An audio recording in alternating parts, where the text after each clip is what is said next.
Welcome to episode number 52 of the CRM MVP podcast. This is a milestone episode for us because we publish the podcast every 2 weeks.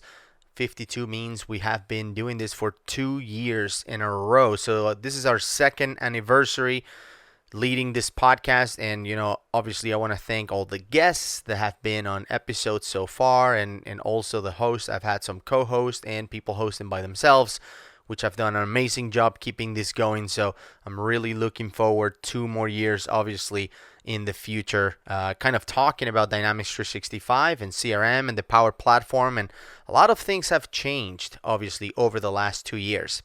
And when I was thinking about the topic or what we should be discussing in this episode and what could kind of commemorate the 2 years of it, obviously it's easy to think about things like, well, what has changed since episode 1, and talk about things that have been kind of evolving over that period. And I was just talking about the Power Platform, and obviously if you listen to the last episode 51, you know that we talked about the Power Platform and kind of the future of Dynamics 365 or CRM implementations as a whole.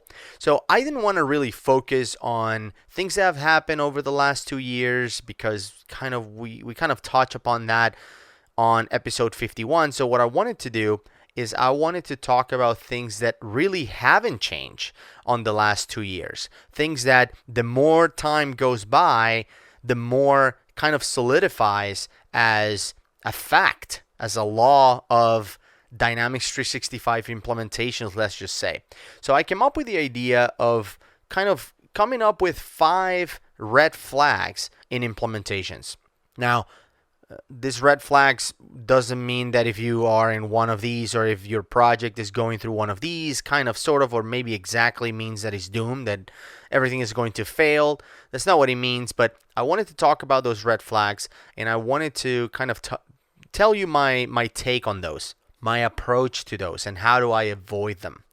Now, these red flags are more likely to manifest, or I guess to intensify their impact on larger implementations. So if you're doing an enterprise implementation that is going to take a year to implement or 2 years to implement, if you have one of these red flags, one or more of these 5 red flags that are going to cause, a bigger issue, that if you're focusing on an implementation that is a lot smaller, so an implementation that takes 6 weeks or 2 months or whatever it is.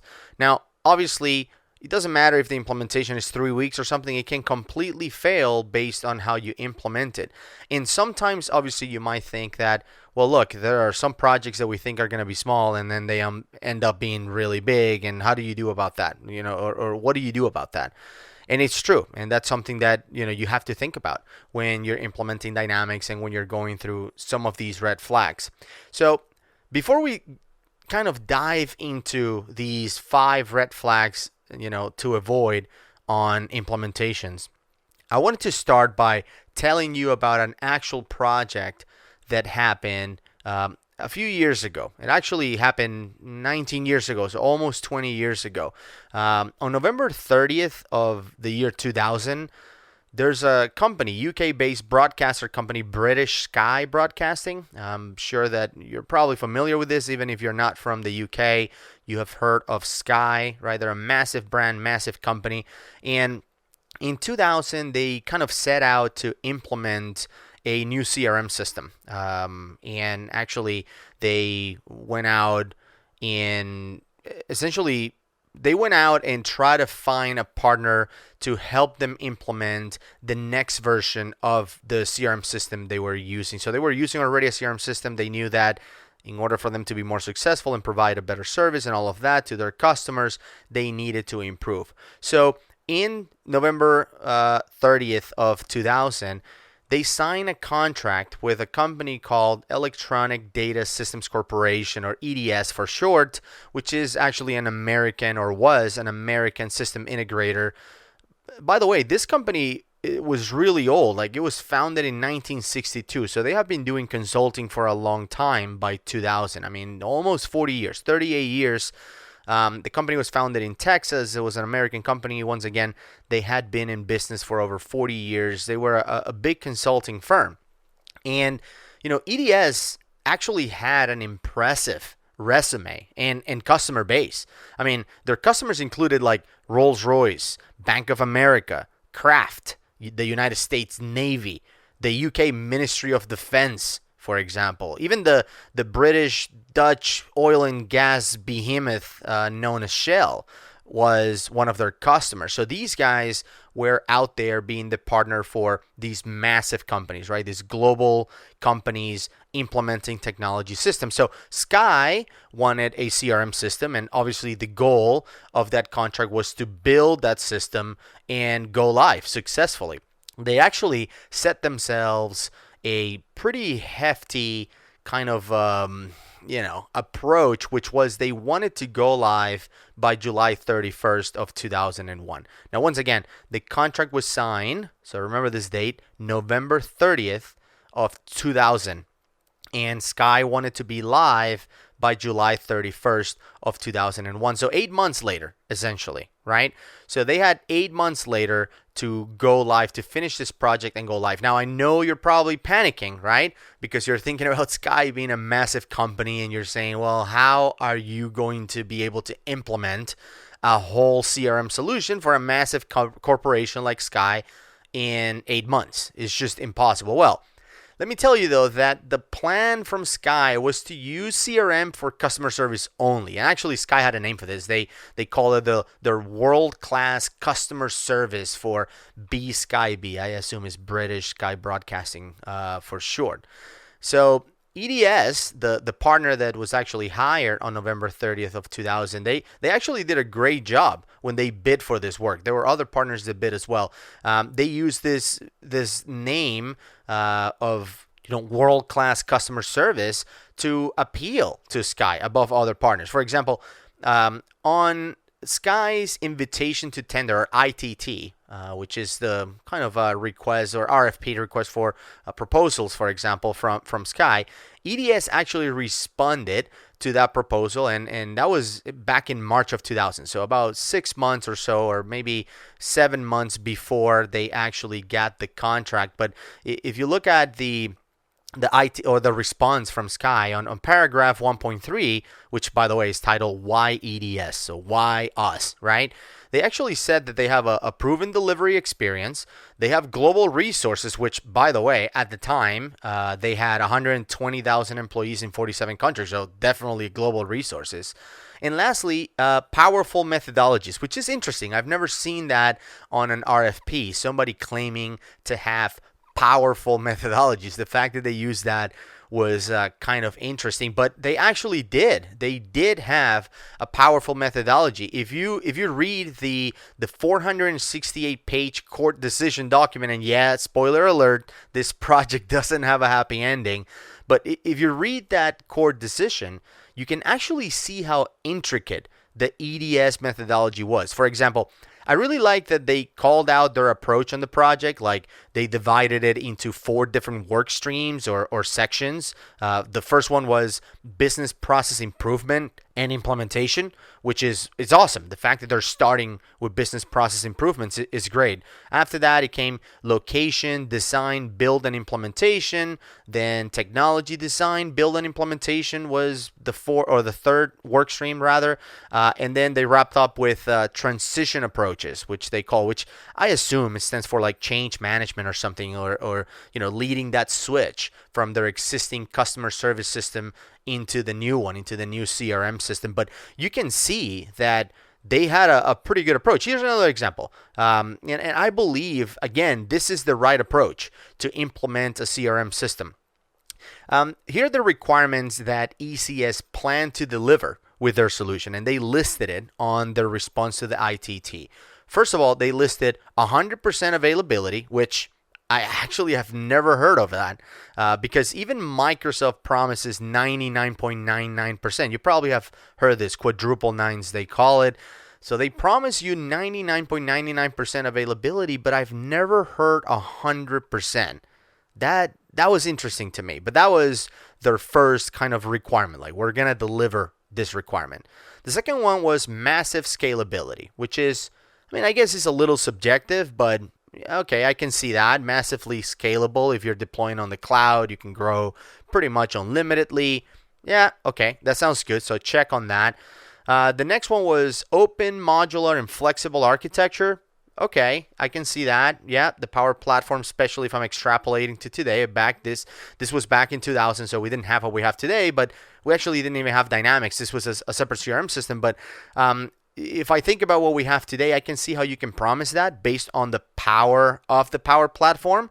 Yes, an open, modular, and flexible architecture. Check, check, check. Yes, Power Platform can do that. I can see how you can promise that. And finally, the fourth requirement was a proven technology. Proven technology. Again, that's subjective, but obviously, if you're going with the Power Platform, it's created by Microsoft. Yeah, I mean, it's proven technology. Thousands of companies out there use this thing for day-to-day operations, and it works, right? It's been proven over years and years and years, and I guess you could say the same for many, many CRM systems out there. But just going back to that 100% availability, I mean, I think all of those requirements are all good things, but none of these really represent a red flag for me. I mean, the goals are not too technical, which is good. They all seem to be about business outcomes, and obviously I love that, right? Again, that 100% availability thing is odd, but at the most, I think that's more like a yellow flag, not really a red flag. It sounds like one of those things we discussed on episode 35 when we talked about dealing with confrontations, and how one of those situations or confrontations we talked about was how do you deal with those cases where salespeople promise something that's actually technically impossible. So I feel that this 100% availability is one of those times. I think it was a sales guy who really wanted that commission and just went for that extra 0.01%, right? From 99.99%, he went to 100%. So it's a yellow flag in my book. I don't think that this would alone destroy the project. So the approach is not bad. They led with business process improvements in mind. That was their first requirement. Well, right after, I guess, 100% availability. But this is what they led with. I love that. And, all of the rest of the work happened after leading with that mindset of business process improvements, right? Now, given the intricacy of this approach and the size of the organization, and I mean, I assume Sky Broadcasting in the UK has a lot of customer service people, timing, though, should be a concern. I mean, remember that. The contract was signed on November 30th, and you're planning to go live by July 31st. When would the system have to be ready by? I mean, think about this. If you implement Dynamics for a living, and you want to go live, let's say August 1st for simplicity. We're going to be done by July 31st. We're going to go live by August 1st. When will you be done? You can't finish on July 31st, right? The system has to be done earlier. You have to do user acceptance testing. You have to do training, right? Training the users. And I don't know, again, how many users Sky Broadcasting had kind of gear for that implementation, but they wanted to go live on August 1st. That means they had to train everybody. And if there's thousands of customer service representatives, I assume you have to do some kind of train the trainer or some kind of, overtime training. So if I'm thinking about this, right, as an implementer myself, when do you do that? If I'm being conservative, right, what would being conservative, what would be the date that I would wrap most things up by? That I would say, okay, I have a couple more things to do, maybe configure the Outlook clients, or perhaps there was no Outlook client because this was customer service, but I'll just have a couple things. I don't have anything major in there. So again, if you're being conservative, when do you want to be done? If you need to be done by the end of July completely because you're going live on August 1st, when will you be actually done with most of the work? Would it be the end of April? I mean, would it be the end of May to give you 2 months? I mean, the end of June would be too close, I think, if we're being conservative at least. Only 1 month away?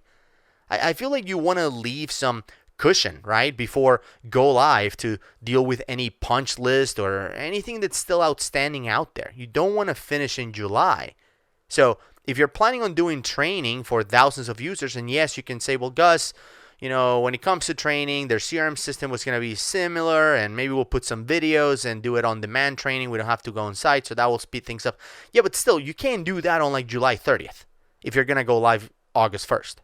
So you have to finish by June at the most, I think. So again, if we're planning for this project to go live at the end of July, and let's say we're not being conservative, we're just going to shoot to have the vast majority of the work done by the end of June. We're going to go for 1 month. 1 month to do UAT and training, which sound insane to me. But let's just say we're going to do that. December to June, right? So sign the contract on November 30th, and we're going to finish by the end of June. That gives us 7 months. So that gives us the month of December and then the months between January and the end of June. 7 months. Now, obviously, when you start working on a project, and again, this assuming that we start immediately after the contract is signed. The contract was signed November 30th. We're starting immediately, December 1st. And maybe if I look back, that could be on a Sunday. But let's just say that December 1st is on a Monday. It's perfect. We're going to start that day immediately after the contract is signed. That's the word I was looking for.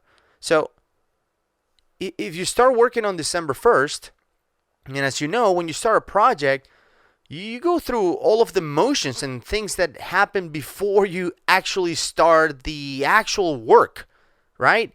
Things like architecture design sessions and project and change management meetings and data architecture sessions and, all of those things that will actually kind of lay out the work that needs to be done. The timing around getting those things done, the conditions for sign off, right? How do I know that I'm done? Who's doing what?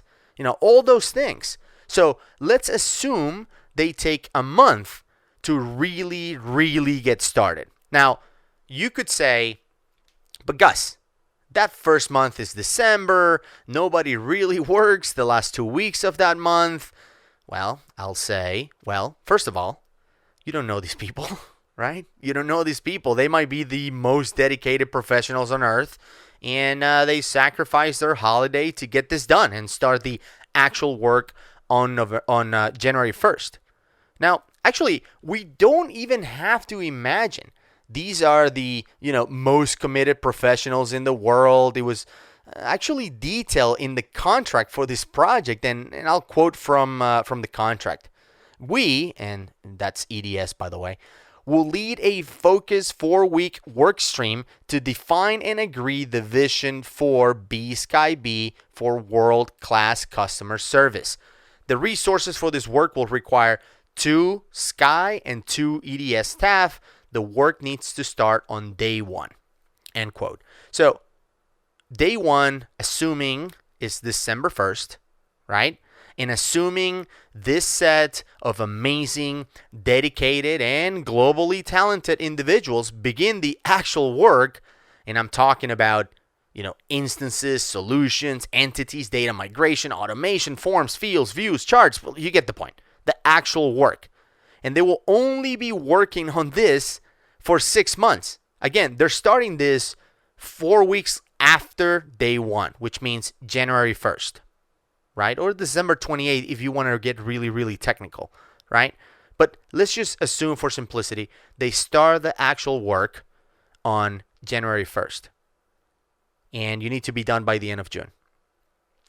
I mean, that gives you 6 months to do the work. And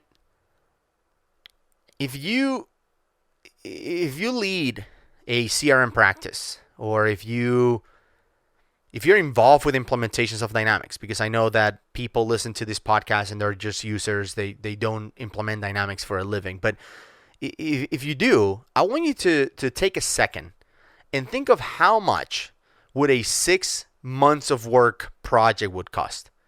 So how much in your head you would say, okay, this sounds like a lot of work. And we're probably going to have like our whole company work on this thing. Or we're probably going to have our whole team of 40, 50 consultants, right? I mean, you can't, when it comes to Dynamics, you can't really put 2,000 people in a project. It doesn't work like that, right? You can't just say, okay, you 100 developers work on this button. It doesn't work, right? So the idea behind putting more people or throwing more people at a project is just not valid. It doesn't make it easier.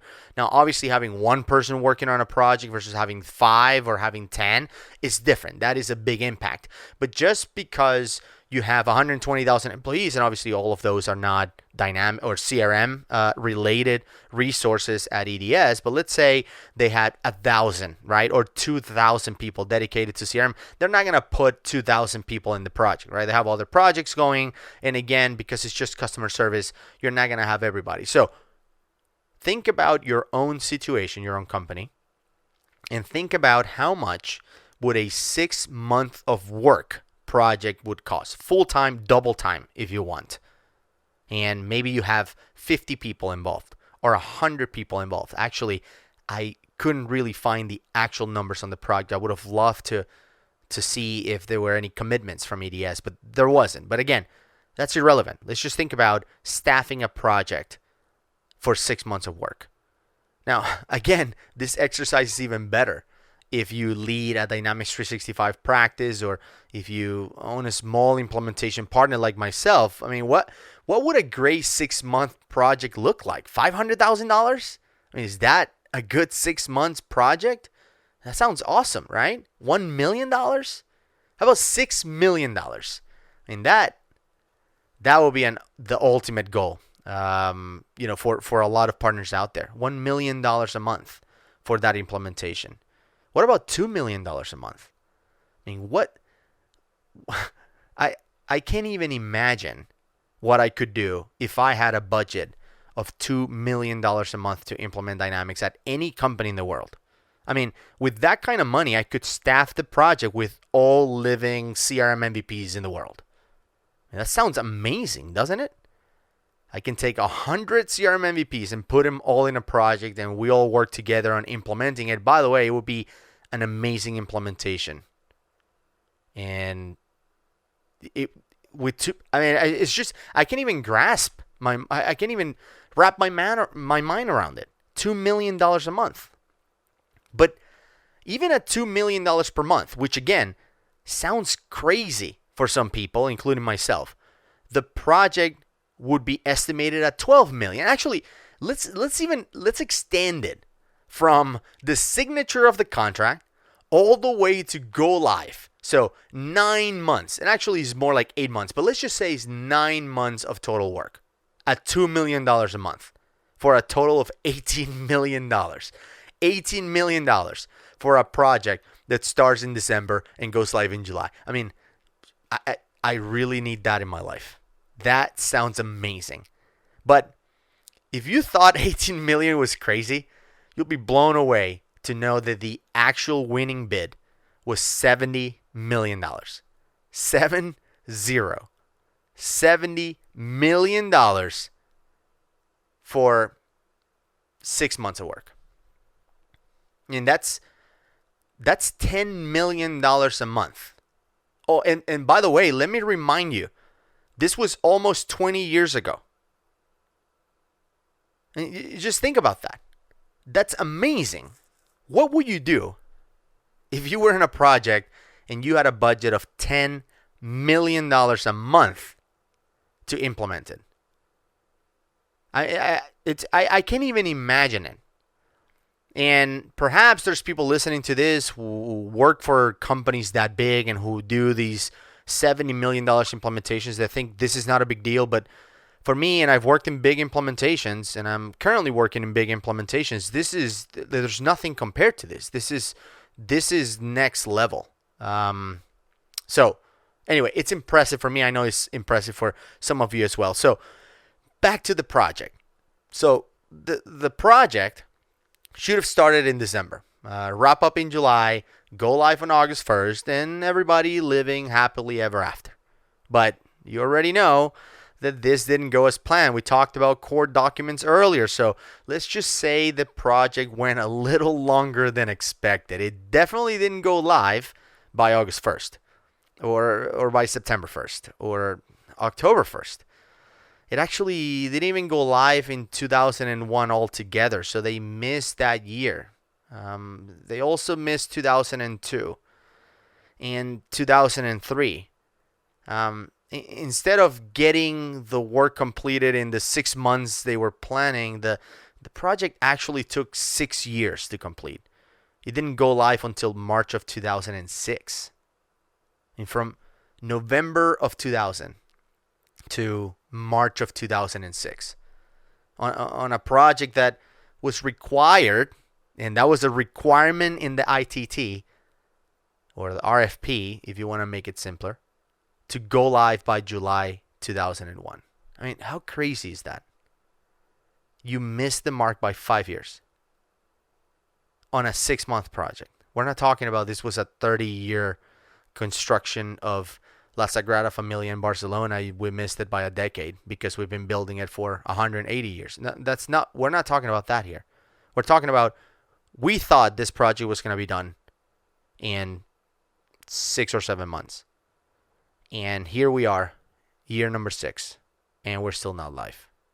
That's got to be crazy, right? And speaking of crazy, you remember the original estimate on cost for this project, right? $70 million. Now, do you think EDS would deliver this project and just deliver it at a loss? I mean, it's funny to talk about a loss because $70 million, which was the original estimate for 6 years of work, it doesn't sound bad at all. I mean, that's more than $10 million a year. So, yep, sign me up for that. But you don't probably expect that to happen, do you?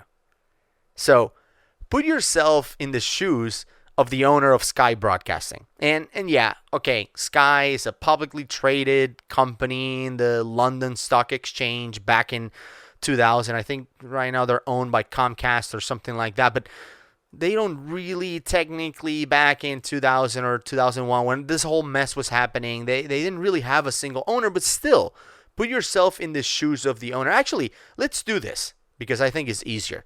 Let's think in thousands rather than millions, because I think we can all relate a little bit better to figures like that. Once we talk about millions, it's sort of like most of us are not on that league. So let's just get into the thousands. So imagine there's a CRM project that was estimated to cost your company, if you're a customer listening to this, or if you're a partner, your customer, and it goes over budget, right? So it was estimated by 70,000 and it goes over budget. How much over those 70,000 does it have to go before you start losing your mind? I mean, is it 5,000 over budget?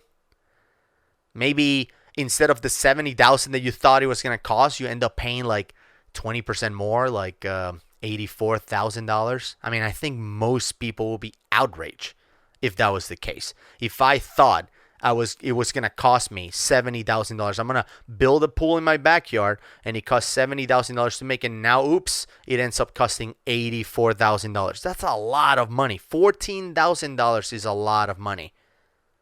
So, again, I think most people will lose their mind if it was 20% more. Well, what if I tell you that instead of the original 70,000 that was estimated, the project is actually going to end up costing you $350,000? Because that's exactly what happened to Sky. $350 million was the final cost of a failed CRM implementation. Now, Sky actually claims that the expenses are $921 million once you factor in damages and loss of productivity and all that stuff, I guess pain and anguish or whatever people claim these days. I mean, can this project get any worse? From 70 million to almost $1 billion? Like, what? How did this happen? Well, it's certainly built up over time.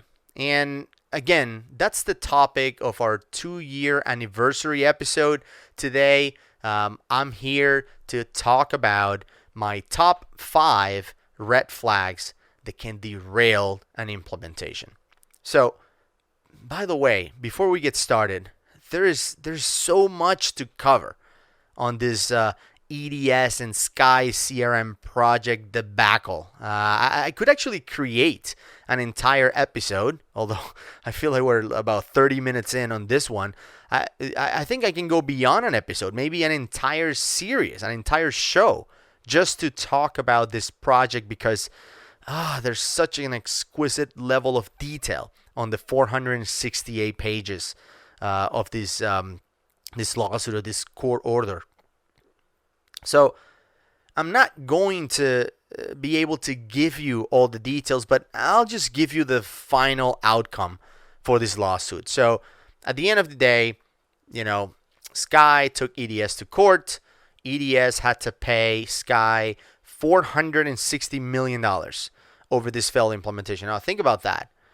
It was originally $70 million. And the interesting part about it is that if you read the court documents, there was actually a limit on the damages. So even if it went up to 350 or whatever it is $million that it ended up being, or if you believe Sky, it was 900 and something.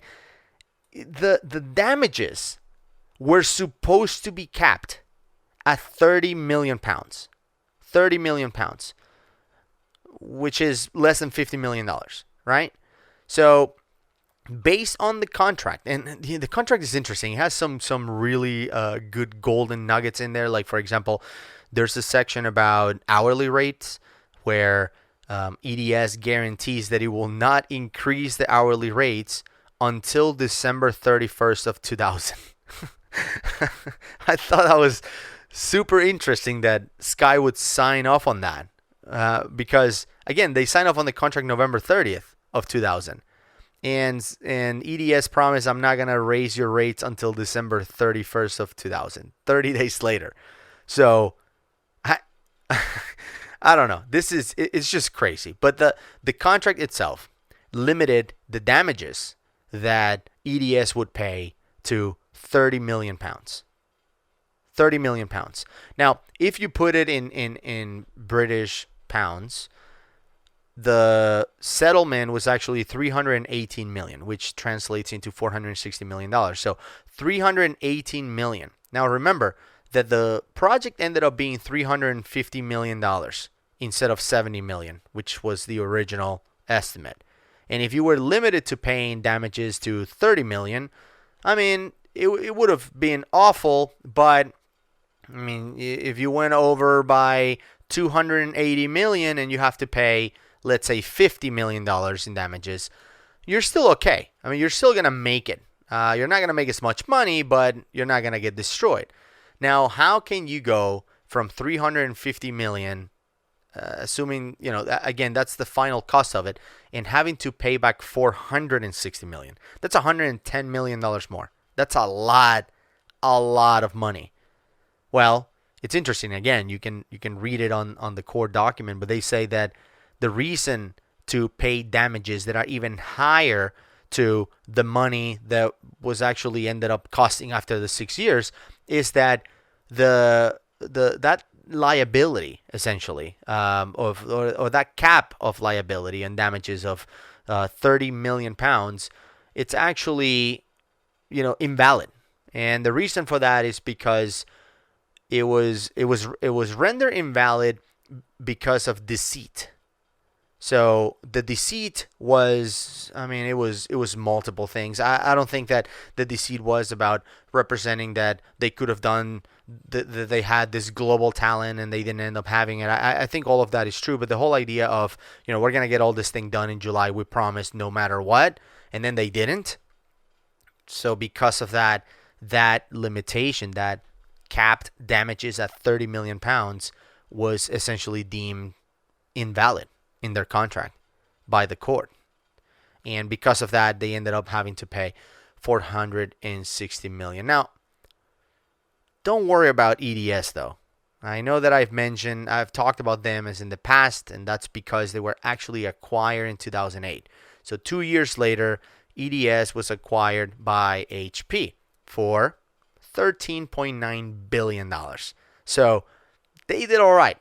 They lost 460 million, well, more like 110 if you count the fact that they already had taken 350, but they got acquired by almost $14 billion, so I don't feel so bad. And Sky has a humongous revenue every year, so they're doing okay. I don't feel bad for any of these companies. And by the way, what happened on this project obviously is not a representation of the skills of HP or EDS or whatever. I'm sure they had other projects, and I think it's shown on their the amazing customers they had.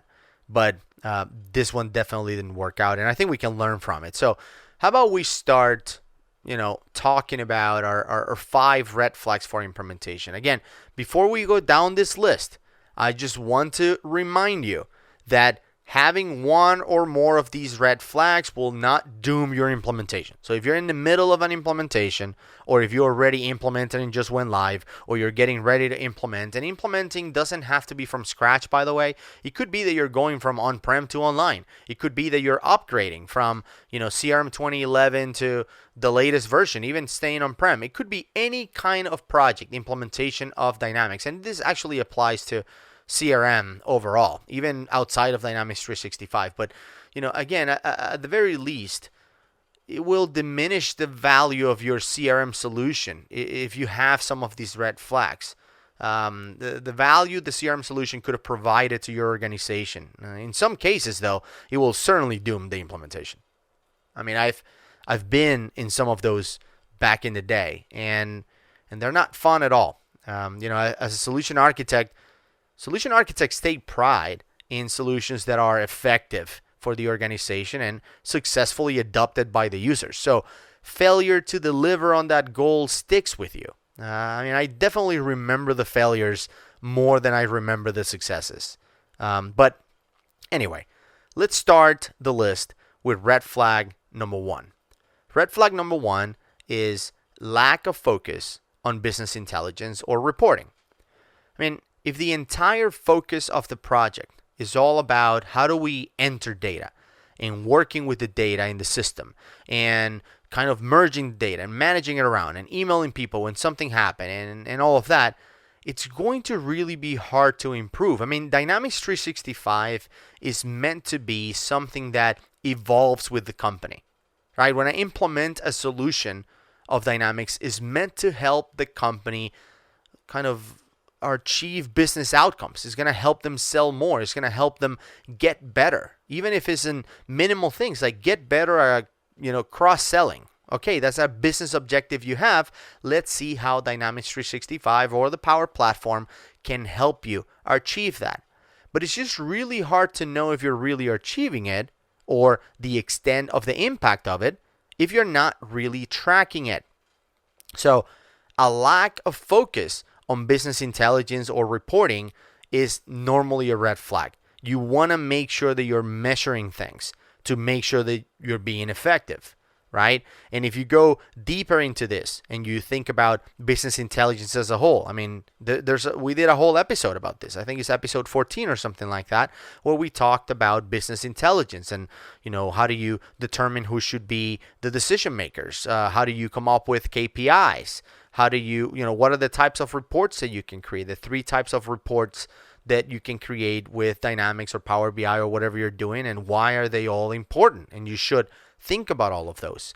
So obviously, configuring your entities and your fields and all that stuff is important because you want to capture the data, but also thinking about business intelligence. What can we learn from our data? How can the data back our decisions up? Rather than making decisions in a hunch, I am going to use and leverage my data to make those decisions. And I think that implementations that miss the focus on that, they, again, doesn't mean that they'll doom their project, but it'll definitely reduce the value and the impact Dynamics or any CRM solution will make on their business and their company. The idea is to evolve that solution afterwards, and as the company evolves because of the positive results of the solution, the solution actually evolves with the company. So you will continue to introduce solutions and business intelligence solutions, whatever it is, to Dynamics to make sure that the company is constantly supported on their new processes and their new workflow, essentially, and the results that they're looking for. So that is red flag number one, is the lack of focus on business intelligence. Red flag number two is when the CRM project is implemented and completely owned by the IT team. That is a massive red flag. Now, as mentioned before, having an implementation totally controlled and led by the IT department doesn't mean that your implementation will completely fail. None of these red flags mean that if you are going through an implementation like that, or that you implemented this way and you had one of these things happen, none of them really mean that it's going to fail. But it definitely increases your chances a lot. And the reason for that is because the IT department is focused on making sure that the solution operates technically and operates, it supports the users or what they're trying to do. But their goals are not aligned with the business. Who you really want to working to is with the business decision makers, because those are the ones actually using the system. And I talked about this, I think it was episode 10, when we talked about the sponsorship mapping exercise that I do in my implementations. And how do I identify sponsors, right? If I work on a specific project and my sponsor is the CIO of the company, I know that by drawing on the board an organizational diagram, the people reporting to the CIO will be people in IT. However, the actual users, which will be salespeople, customer service people, etc., don't report to the IT department, don't report to the CIO either. So because of that, you will struggle in your messaging and your ability to implement change, right? So having the right sponsors is important, and that's why I talk about the partner mapping, the sponsor mapping exercise, and how you identify sponsors on the business side and the IT side. Don't get me wrong, you need IT to implement Dynamics, especially if you're connecting to other sources of data, if you are having data integrations, if you're doing portals, if you're moving stuff around, doing single sign-on, like whatever it is technically, you're going to need IT support. So this is not, I'm not saying you cannot have IT involved. You want IT involved, but you don't want them to totally own the implementation. For the business team not to be involved at all. Kind of like, why don't you implement it and then show me what you did? That's never good. That's never good. Even if the implementation, because, I've worked with amazing IT teams. Right now I'm working on an implementation where the IT department has owned Dynamics since CRM 3.0. They've been getting after it for over 10 years with this thing. So they're awesome. They're experts at it. But we still are mindful to involve business and to have the final sign-off from the business team. So don't make the mistake of having an implementation where IT owns 100% of it and nobody else is involved. This is an IT solution. IT is going to do it. Business doesn't do it. That is a huge red flag. All right, red flag number 3, lack of clarity in business value or business objectives, which is, I guess, related to red flag number 2, having IT lead the whole project.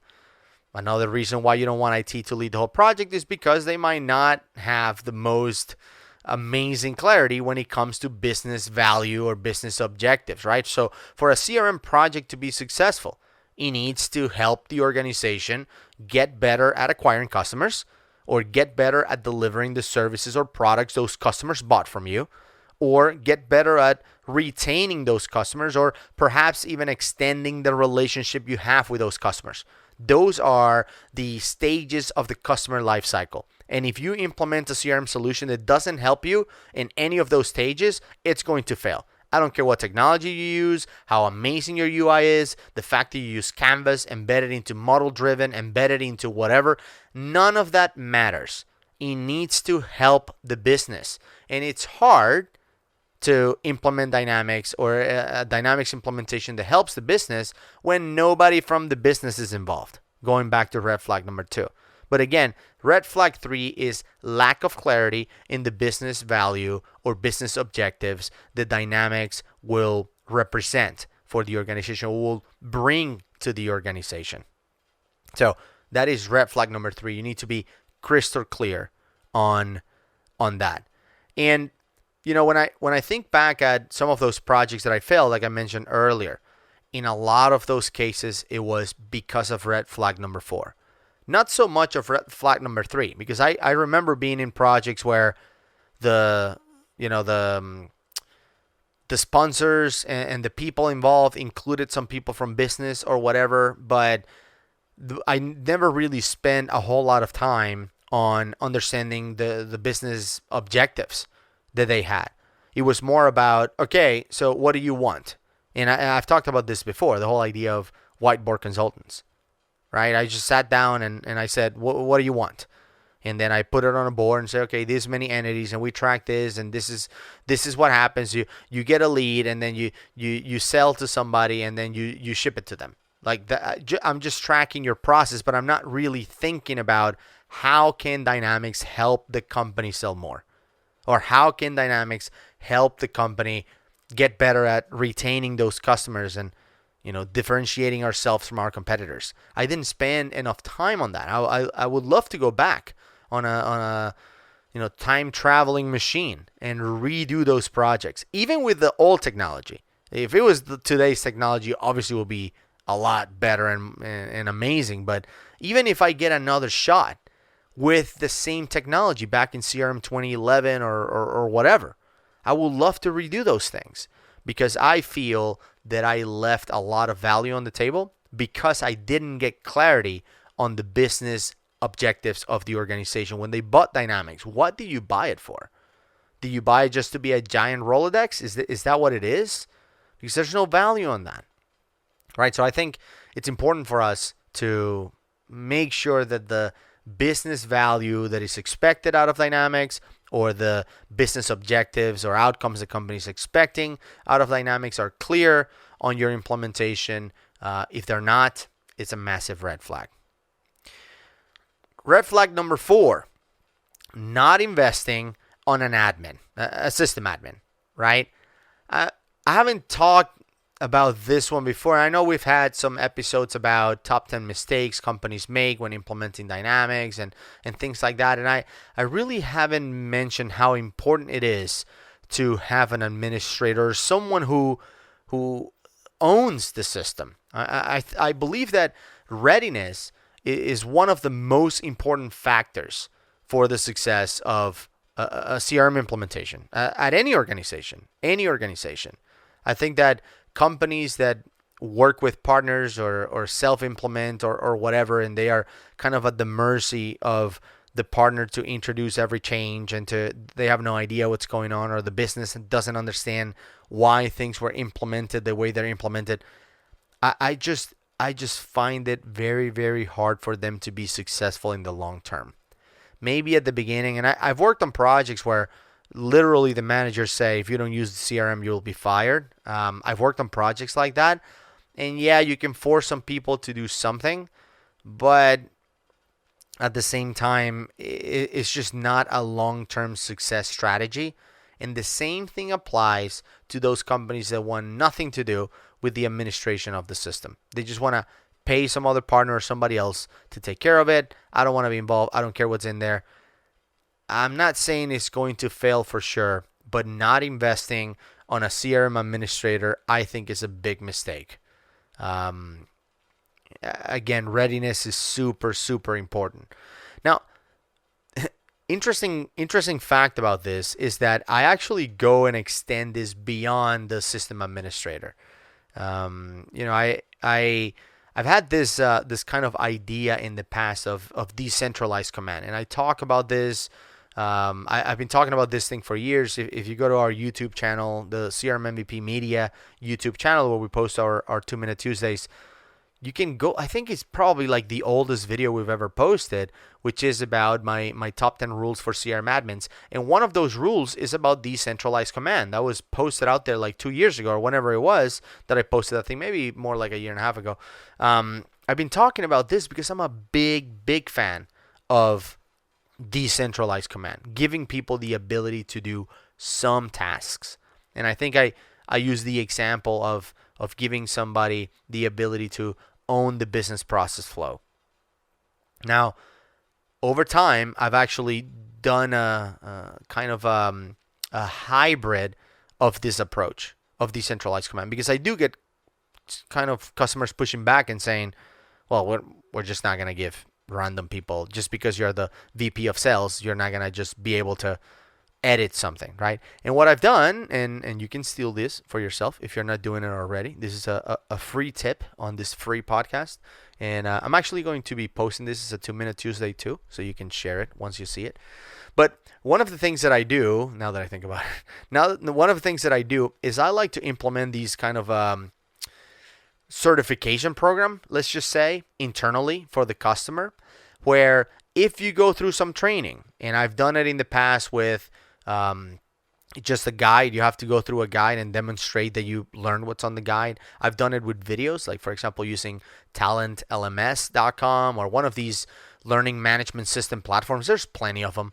Putting videos out there, making sure people watch the training and do the exercises. But essentially, what I've done in the past is that I remove the permission from security roles for different tasks. So think about like export to Excel, or creating personal views and personal dashboards, or working with business process flows, or using mobility or mobile offline, right? There are things that are important for some companies, and you say, I don't want to grant these permissions to everybody. I only want to do it for certain people, but I want to make sure that those people know what they're doing.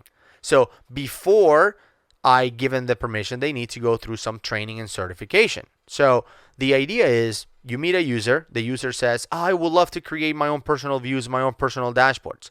Now, you might be thinking like, well, why would I want to limit that? If I know somebody that wants to do that, why would I limit that?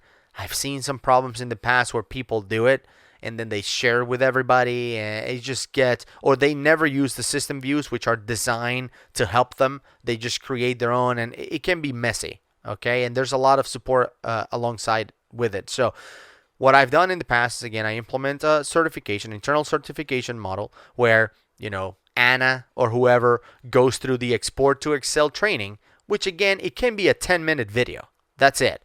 And you go through it, you understand everything about it. Maybe you take a little test with 5 questions or whatever. Some of these learning management platforms and solutions are great about this. You take the test, you pass, boom, you are certified. You get that security role assigned to you. And again, that security role is empty otherwise for the permission to perform whatever you have been certified on.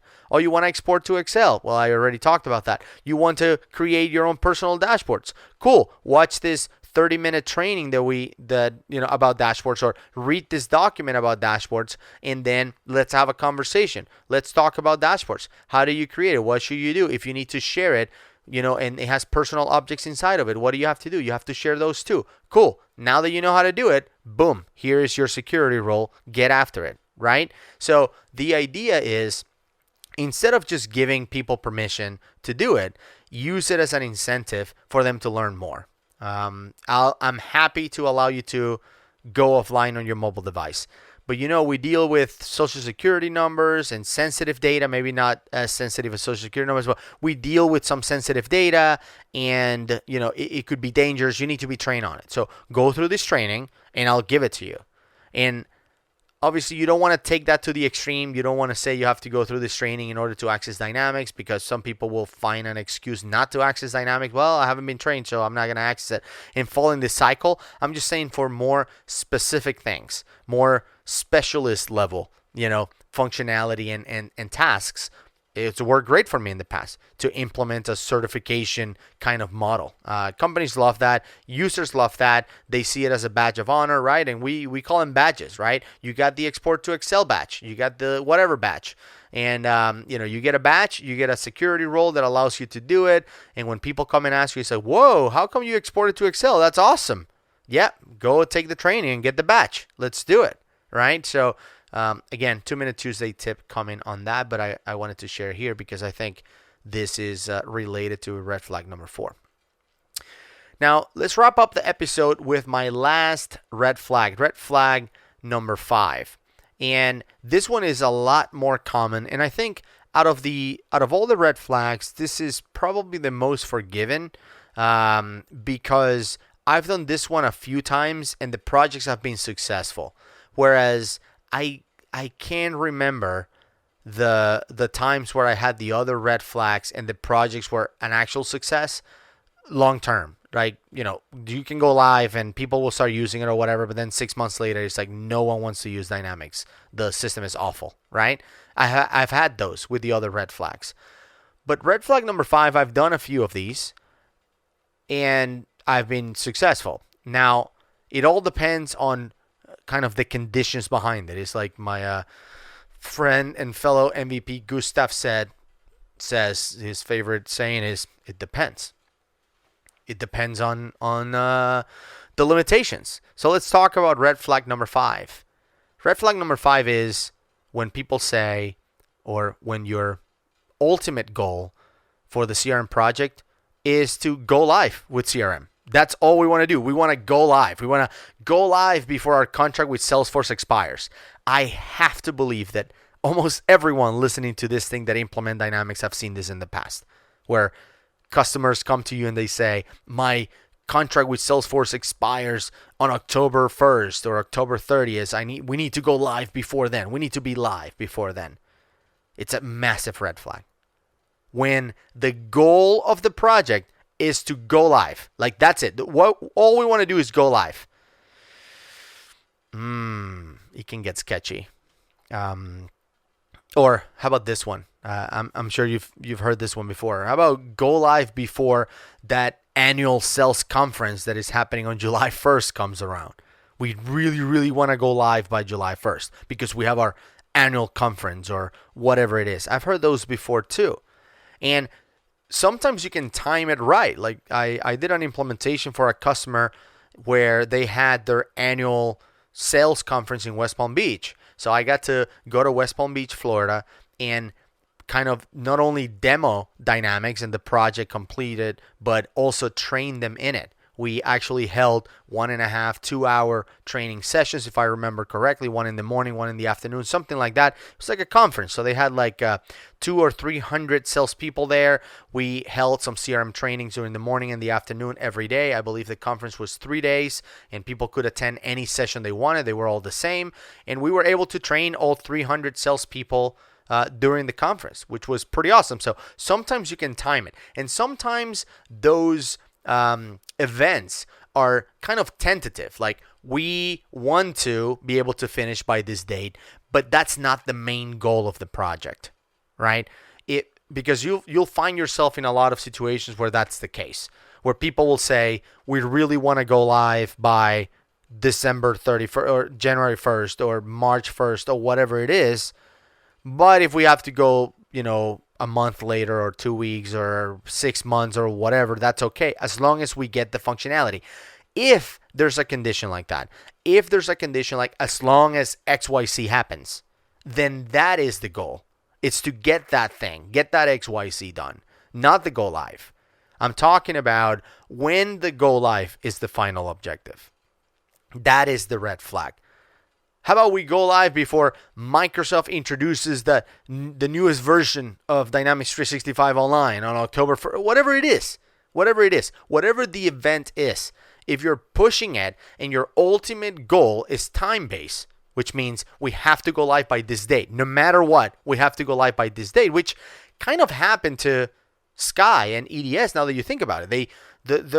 They were so caught up on the whole July 31st thing that it was a red flag. Now, it doesn't necessarily mean that that's going to be a problem. In the case of Sky, because we know it was a massive implementation. I mean, $350 million at the end of the day.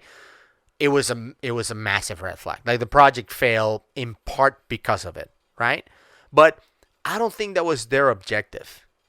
Their objective, it was one of their objectives, but it wasn't the main objective, or perhaps it was. I mean, it's hard to tell. They definitely wanted that to make it happen. I mean, they called it out on the ITT. They said, we want to be live by July 31st of 2001. They called that out. So every time you're in a project against time, you have to be live no matter what by that time. It's a massive red flag if you're not flexible about it. If you're flexible about it, for example, you say, I want to be done by August, but if we push it till January, of 2020, that's fine. Cool. Then that's not your ultimate goal. Your ultimate goal is to deliver on the functionality, not on the date. So again, red flag number 5 is when the ultimate goal of the CRM project is to go live with CRM. That is a massive red flag. Not as damaging as the others, but it can definitely be a big, big problem. So I want to thank you so much for tuning in, especially if you have listened to every single one of our 52 episodes. It's been an amazing ride for 2 years. If you have any questions or comments about our show, or you want to make some suggestions for future episodes or topics or guests, feel free to shoot us an email at info@crmmvppodcast.com. Obviously, follow us on Twitter at CRMMVP Podcast for news about our episodes, and also you can tweet at us and suggest things as well. We had some people commenting our about our episode number 50 with the 9 new MVPs and all the stories that we share about the MVP Summit. It was great conversation back and forward. So if you have anything like that, feel free to reach out on Twitter or our email. And obviously, all of our episodes can be found on wherever you get your podcasts and at crmmvppodcast.com.